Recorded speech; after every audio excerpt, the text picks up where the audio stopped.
তো গাইস আগে ভিডিওটা দেখো। বসে থাকা শিশুটির নাম হচ্ছে আসমিকা দাস, তাকে আপনারা সবাই চেনেন। আর শুয়ে থাকা শিশুটির নাম হচ্ছে অনশিকা মণ্ডল। দুজনের নামের মধ্যে একটু ডিফারেন্স হলেও রোগটা কিন্তু ঠিক একই রকম। আমি এই বার্তাটা পৌঁছে দেওয়ার জন্যে ছোট্ট একটা অনুদান নিয়ে এসেছি। আচ্ছা, আমরা আসমিকার মতো এই শিশুটিকেও বাঁচাতে পারবো তো?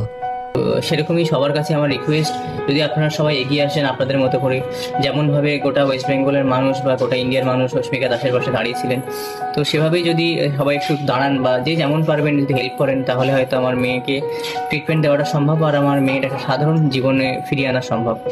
আপনারা সবাই এগিয়ে আসুন, আমার ছোট্ট মেয়ের পাশে দাঁড়ান। আপনারা যতটুকু সাধ্য আমাদেরকে সাহায্য করুন, আমার মেয়ের জীবন বাঁচিয়ে দিন। তো গাইস তোমরা হেল্প না করে পেলেও ভিডিওটা অল্প শেয়ার করে দিবেন। বহুত শুধু বোনাই দেখলে নিজের বোনের নাম দেখা যায়, তো না পাইলেও যতটুকু হেল্প করবেন না পাইলেও তুমি ভিডিওটা একটু শেয়ার করে দিও।